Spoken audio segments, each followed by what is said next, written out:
operations masters.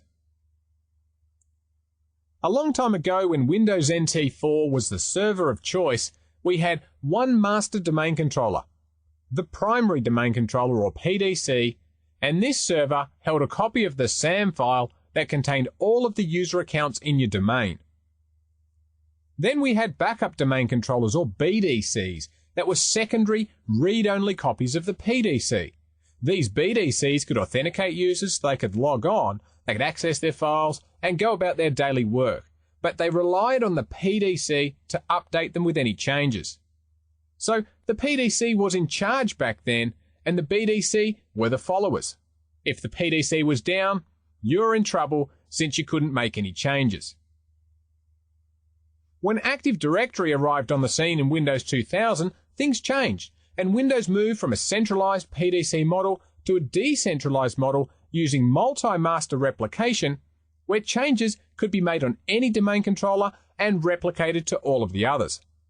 This meant that Active Directory took us away from having to rely on a single server being available, the PDC, in order for us to administer our domain, since changes could now be made on any domain controller and then simply replicated to the others.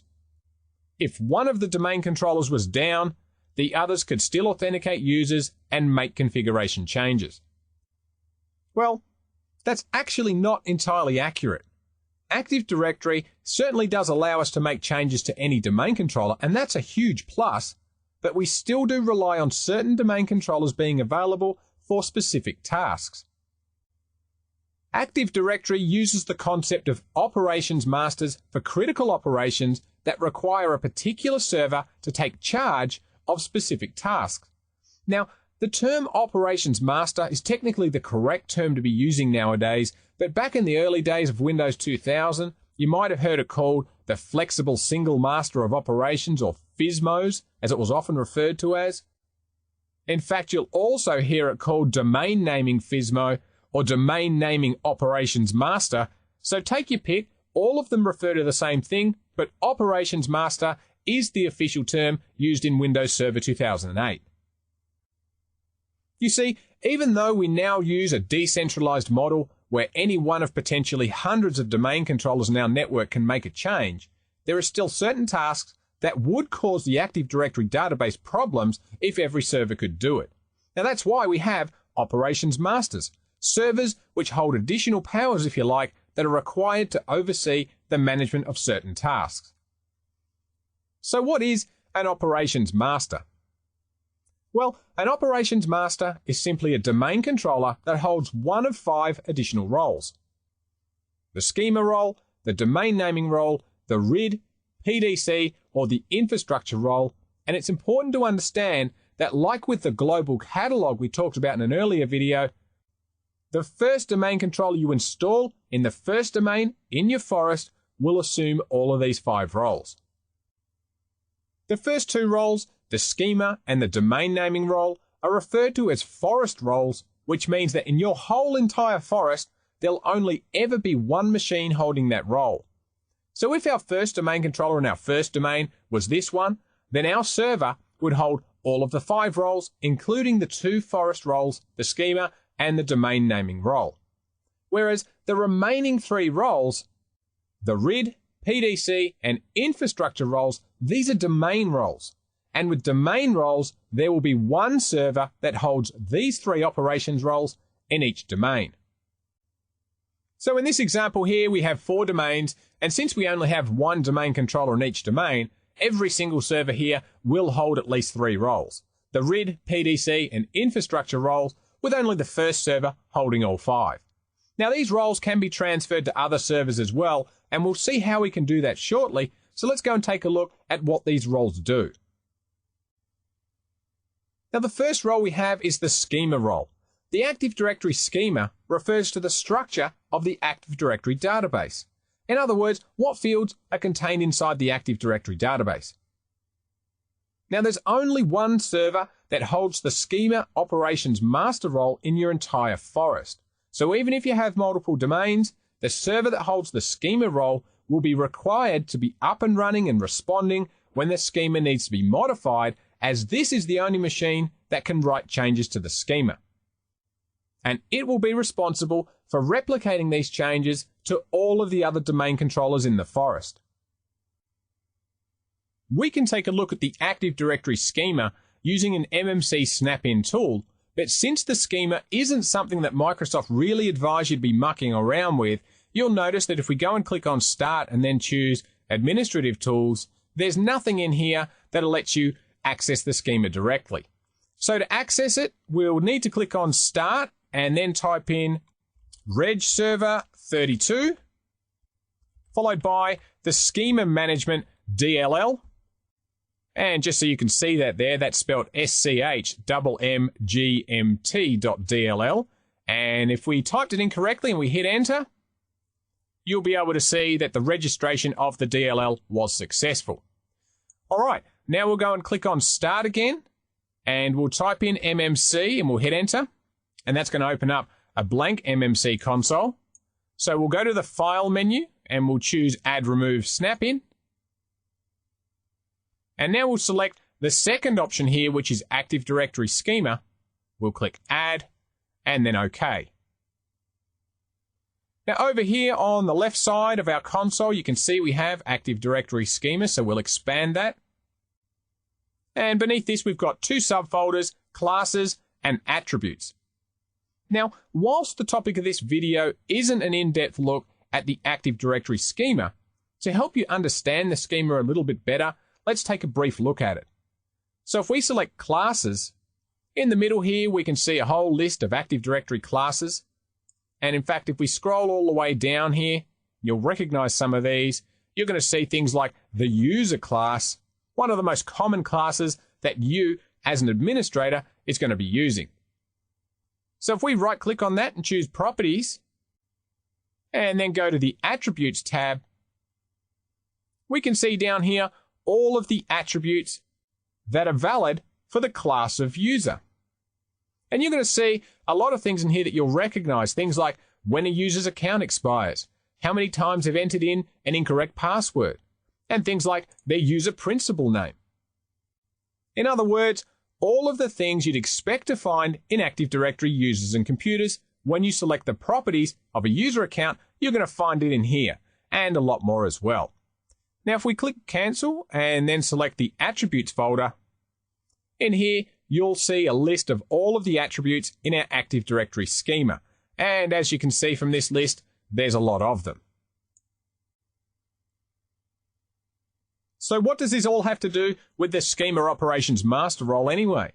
Well, when you install an application that integrates with Active Directory, and an example of that would be Exchange Server 2007 or ISA Server 2006, both of which modify the schema to add their own classes and attributes that are required for those applications to function. So, since they need to modify the schema, you'll need to have your Schema Operations Master up and running, or those applications will fail to install because the schema can't be modified if the server holding the schema role happens to be down. Now remember, you only have one Schema Operations Master server for your entire forest. So when you need to make schema changes, you'll be affecting the schema for everything in the forest, not just one domain. Now in smaller companies and those with one domain, this normally isn't a problem. But in larger companies with lots of domains, making schema changes will need to have those changes replicated to every domain controller in the forest, and that can take some time. So a simple solution to overcome this problem, at least while you're rolling out your domain controllers, is if you know that you're going to be installing ISA Server or Exchange Server or some other product that needs to extend the Active Directory schema, then perform the schema extension as part of the installation as early as possible, even if you aren't planning on installing the application for a few months. That way, your other domain controllers won't be hit for a performance penalty later, and you can jump straight in and install the application without having to wait for the schema replication to occur. Okay, so we know that the Schema Operations Master is required to extend the schema. But what if that server's down? Well, we can't extend the schema for a start. And this also means that since the schema won't be updated, you won't be able to replicate anything new to the other domain controllers, and that new whiz-bang application you wanted to install, well, you won't be able to.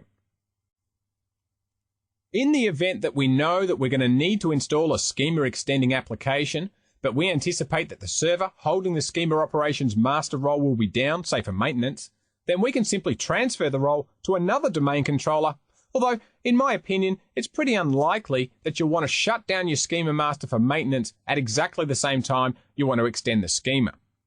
In the sane world, however, the only real reason that you'd want to transfer the schema operations master role to another server is if you were decommissioning the old schema master server and replacing it with a nice shiny new one.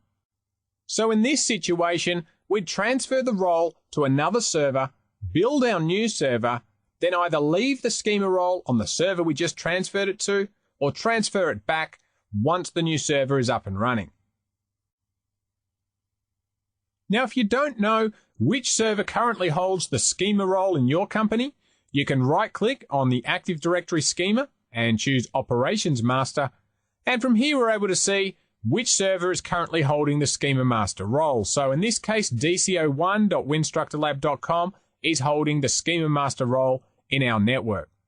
So to transfer this role to another server, we'll cancel this, and we'll go and right-click again on Active Directory schema, and we'll choose to change the Active Directory domain controller. Now we're currently connected to DCO1, and here you can see that it defaults to any writable domain controller, and it's unlikely that you'll want to let Active Directory just simply choose another domain controller at random. So we can manually select a domain controller from the list below, and since I have another domain controller here called DCO2, I could choose that one. But since by default this screen here only shows the current domain, which is winstructorlab.com, if I wanted to transfer the schema master role to another server in a different domain, I could select the drop-down list here, and then choose a different domain, such as my child domain here, london.winstructorlab.com, and then I could select DCO3 from my London child domain if I like. So let's do that. We'll select our other domain controller here, dco3.london.winstructorlab.com, and we'll click on OK. Now, since I've just connected to another server that isn't the schema operations master role holder, we're told that we won't be able to make any changes to the schema using our DCO3 server here. And that's to be expected, since you'll recall that the only domain controller that can make changes to our schema is the schema master, which at this point is still DCO1. Okay, so now that we've changed the domain controller that we're connected to, we'll again go and right-click on Active Directory schema, and we'll select Operations Master. So here we can see that our current schema operations master is still DCO1, and if we click on the Change button, then we'll be transferring the role to DCO3. But to do this, you must be a member of the Schema Admins group to perform the change. So we'll go and click on the Change button, and we'll be asked to confirm our decision, so we'll do that by clicking Yes. And now our Schema Operations Master is now on DCO3. And we'll now be relying on this server to be up when we need to make changes to the Active Directory schema. But what happens if DCO3 suddenly dies in a heap? Well, two things. Firstly, we can't modify the schema if the server's down. And secondly, we won't be able to transfer the schema role to another server, since we can only transfer the role gracefully when the server's up and functioning properly, like you just saw. So in situations like this, where the server that's holding any of the operations master roles is unavailable, we can seize the role and give it to another server that way. Now, it's important that you realize that seizing a role from another domain controller is a decision that you should only make as a last resort. And Microsoft themselves only recommend seizing roles from domain controllers that are going to be removed from your network permanently. So bear that in mind and plan to transfer the role, if at all possible, or plan to build a new domain controller to replace the old one if you do decide to plug that failed server back into your network. So if the server that's currently holding a role can be brought back up in some way, shape, or form, attempt that first, then transfer the role. If it's absolutely dead and beyond repair, you have no choice but to seize the role. So the first thing you'll need to do when seizing a role is to open up a command prompt and connect to the computer that you'd like to take over as the holder of the operations master role. So we'll click on Start and we'll fire up a command prompt, and then we'll need to use the ntdsutil command to seize our schema master role. So we'll type in ntdsutil and we'll hit enter. And you can see our prompt changes to represent the fact that we're now in the directory services mode.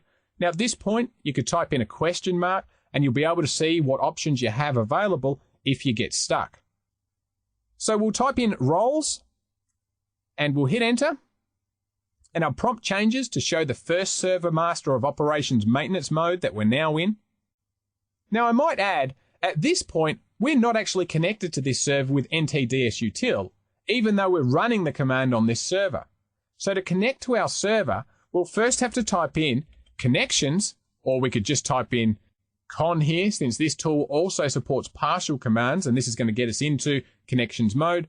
And now we'll need to tell the utility which server we want to connect to.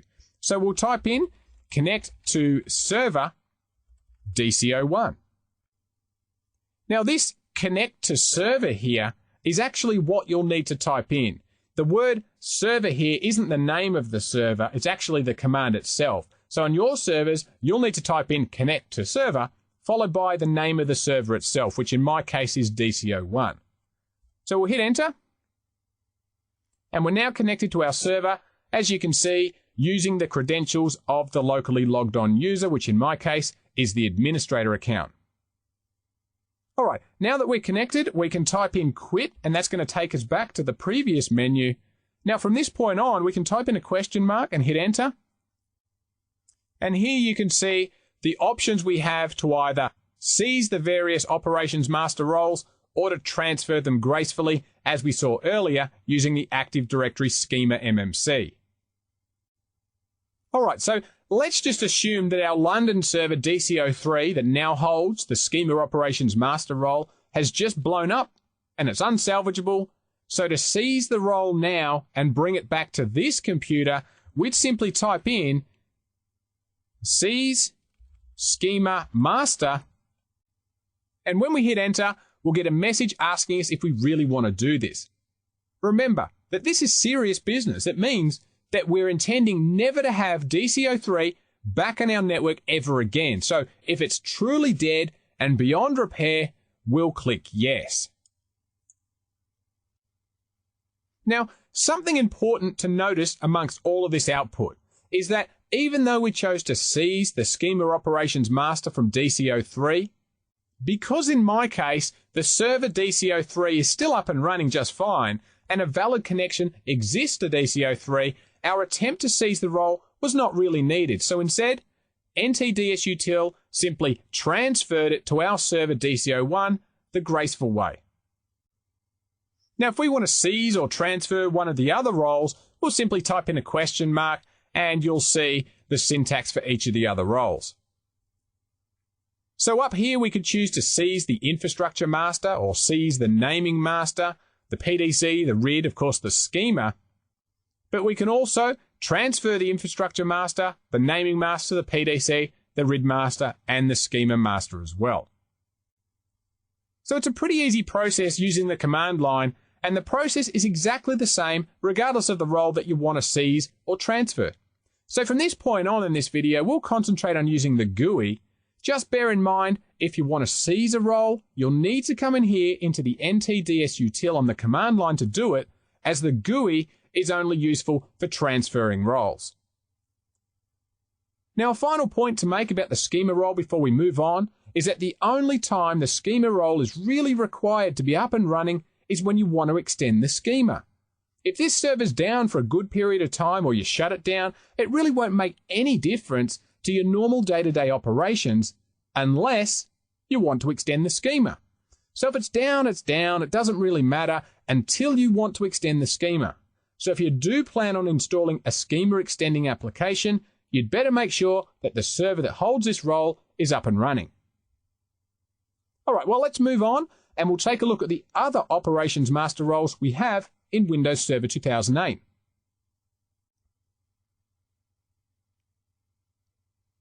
The next role we'll look at is the domain naming role.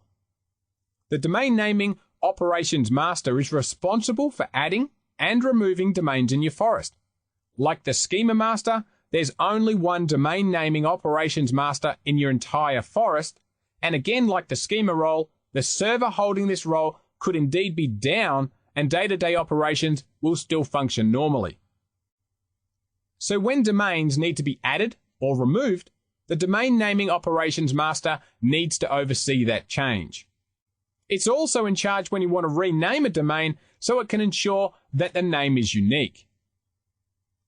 It's required to add or remove application directory partitions, which are special partitions on domain controllers which can be replicated to other domain controllers. And it's also required for adding or removing cross-reference objects, which is what identifies the name and server location of each directory partition in the forest. So to see which server holds the domain naming role, we'll click on Start and choose Administrative Tools, and we'll launch Active Directory Domains and Trusts. Now, if we right-click on Active Directory Domains and Trusts at the top here, we'll choose Operations Masters. Now here we can see that the domain naming role is currently being held by DCO1, which is the server that we're connected to here, so obviously we can't transfer it to itself. So we'll close this window, and we'll again right-click on Active Directory Domains and Trusts, and we'll choose to change the Active Directory Domain Controller. Now, since we're currently connected to DCO1, which holds our domain naming role, we'll select another one from the list here. We'll choose DCO2. Again, we could choose another domain if we like. So we'll select DCO2 and we'll click OK. And now we'll right-click on Active Directory Domains and Trusts again, and we'll choose Operations Master. And again, we can see here that the domain naming role is currently being held by DCO1. So to transfer it to the server that we're now connected to, which is DCO2, we'll click Change. Are we sure we want to do this? Absolutely.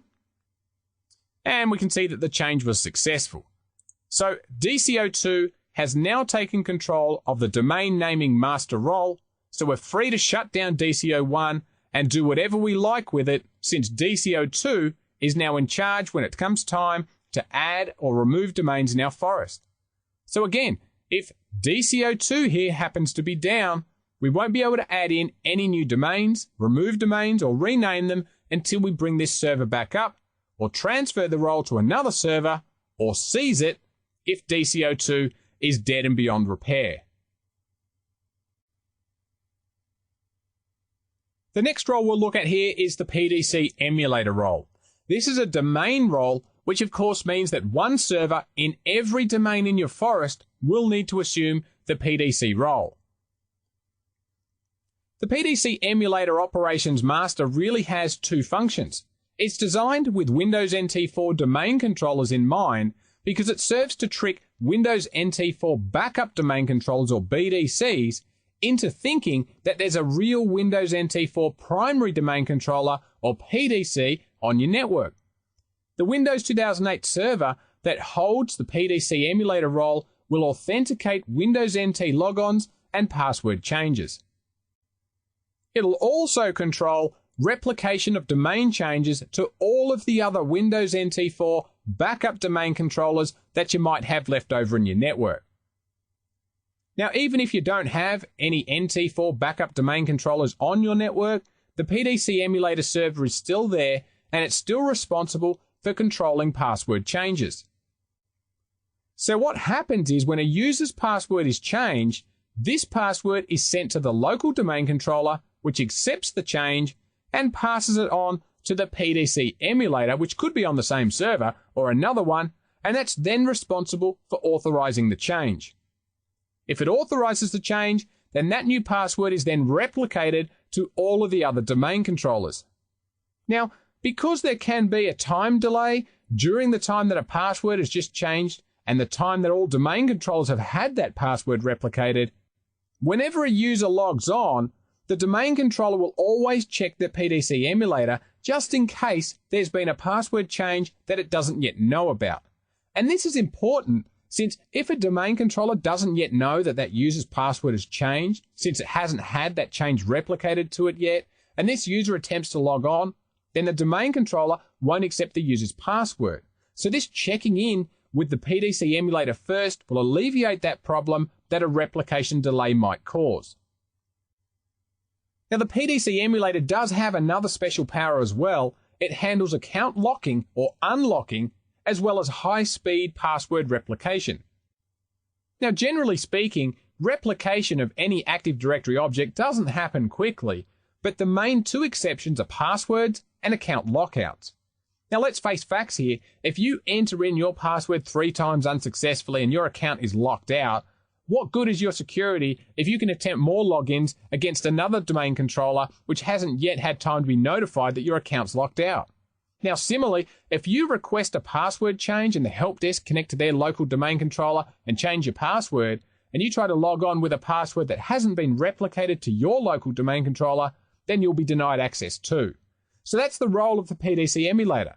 Besides replicating changes, it's the master of all changes relating to passwords and account lockouts. Before allowing or denying access, your local authenticating domain controller will first check in with the PDC emulator just to see if anything's changed. But the PDC emulator also serves one other purpose as well. It's the main timekeeper in your forest.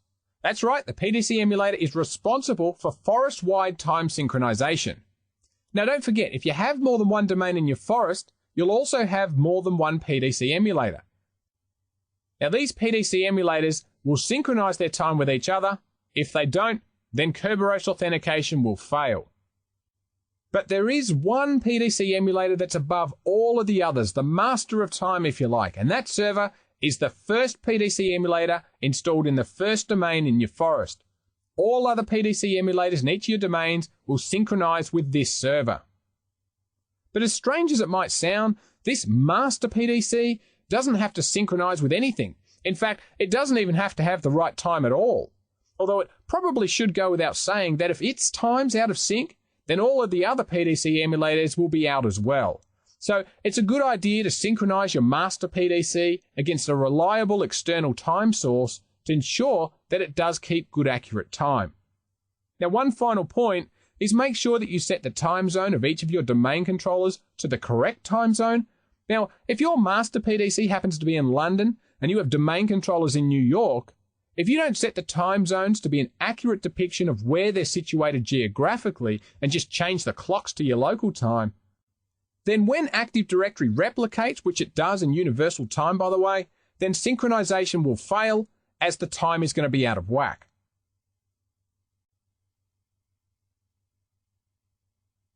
Now as this is a domain role, each domain will have a single PDC emulator.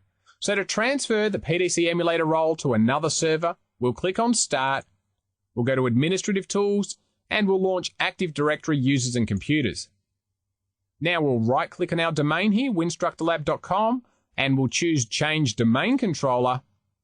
Now we're currently connected to DCO1, which holds our PDC emulator role, so we'll connect to DCO2, and we'll click on OK. Now we'll right-click on our domain again, winstructorlab.com, and we'll choose Operations Masters. And then we'll select the PDC tab. And we can see here that the PDC emulator role is being held by DCO1. So to transfer the role to the server that we're currently connected to now, which is DCO2, we'll click on the Change button. Are we sure we want to do this? Yes, we are. And the change was successful. And now DCO2 holds the PDC role.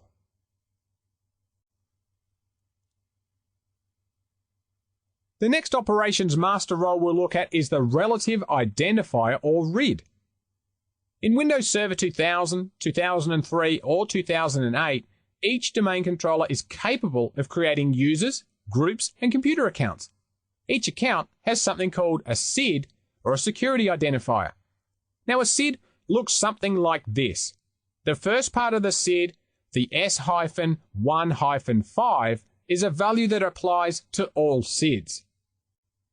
The first part of the SID, the S-1, indicates a revision 1 SID, which at this time is the only SID revision to use, So up to and including Windows Server 2008, you'll always see S-1 being used, but that might change later on in life with later versions of Windows Server. But for now, it'll always be S-1.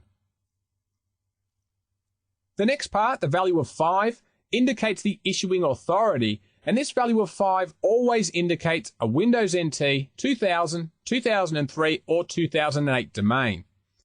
So this value will almost always be a 5, except in exceptional circumstances where you might see a 1 or a 0 being used to identify that this is a well-known SID.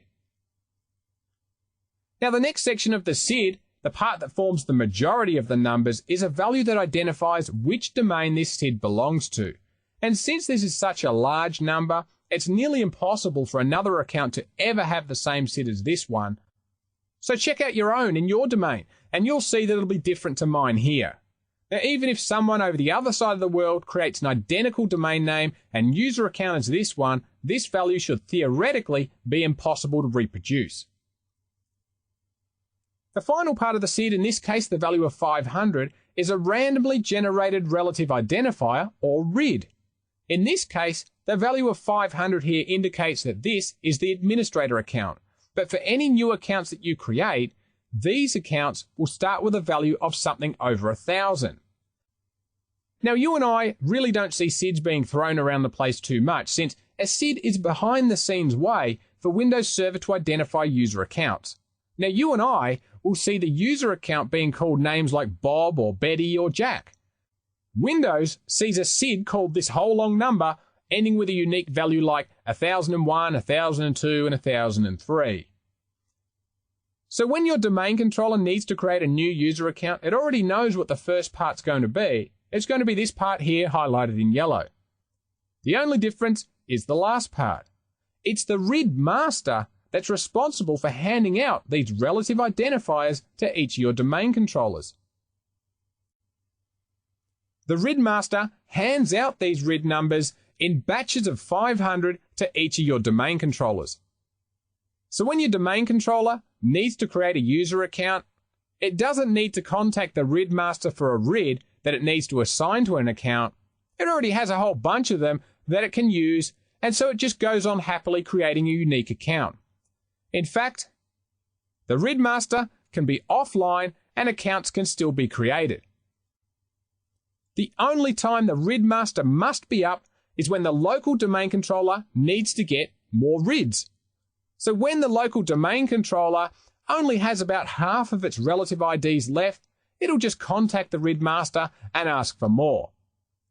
If the RID happens to be down and the local domain controller has run out of RIDs, then account creation will fail.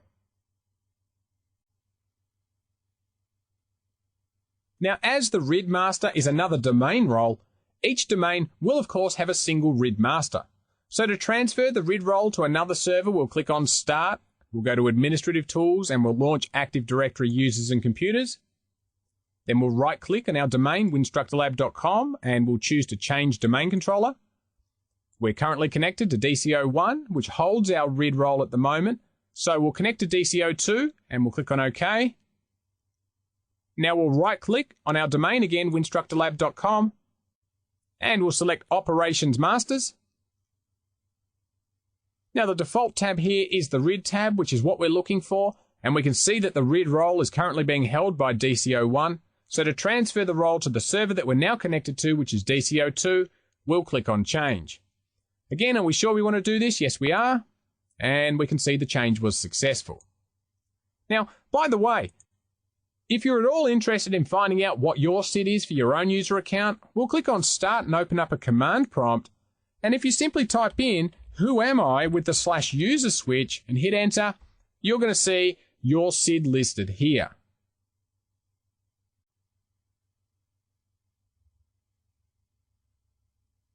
Now the final operations master role is the infrastructure role, and the infrastructure master is responsible for updating cross-domain group-to-user references.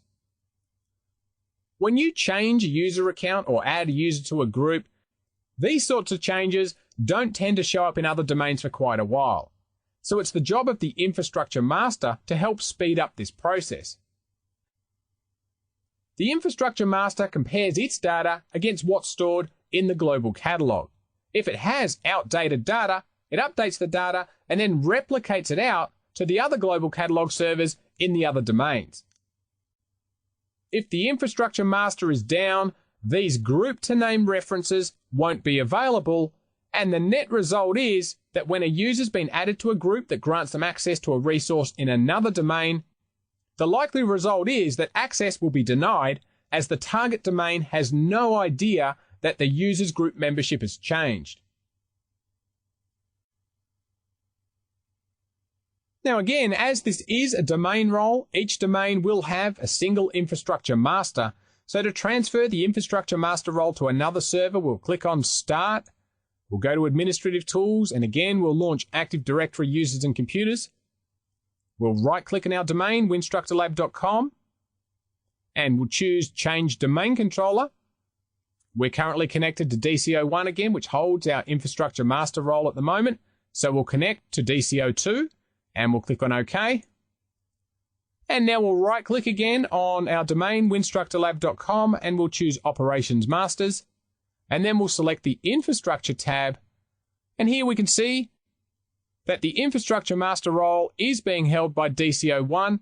So to transfer the role to the server that we're now connected to, which is DCO2, we'll click the Change button.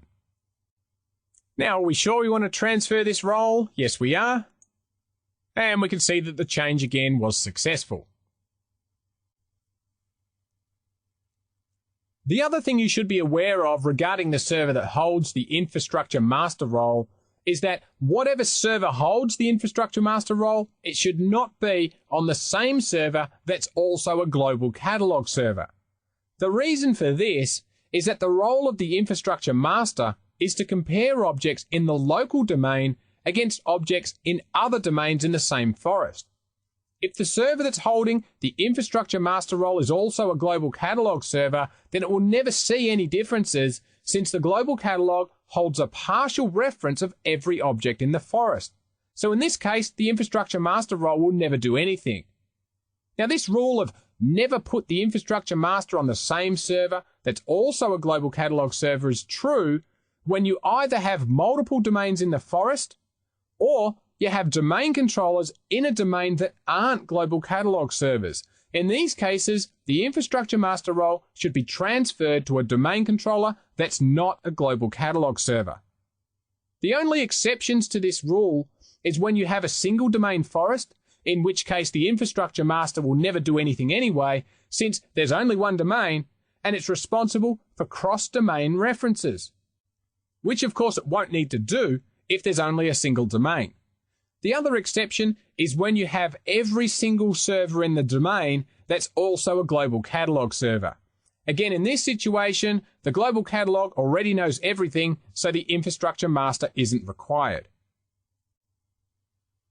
So there we have the 5 different operations master roles available in Windows 2008. It's important to understand the importance that each role plays in your environment, as each can affect the successful operation of your network in their own way if they're not available. Transferring a role to another server is a painless operation, as you've seen, and it should be transferred wherever possible when you anticipate downtime. On the other hand, seizing a role is a drastic measure, and it should only be attempted when the server that's currently holding a role is beyond repair and you never plan on reintroducing it into your network. Operations masters are critical to the smooth running of your network. I encourage you to find out which servers in your network hold these roles and understand what they do and plan around how you'll handle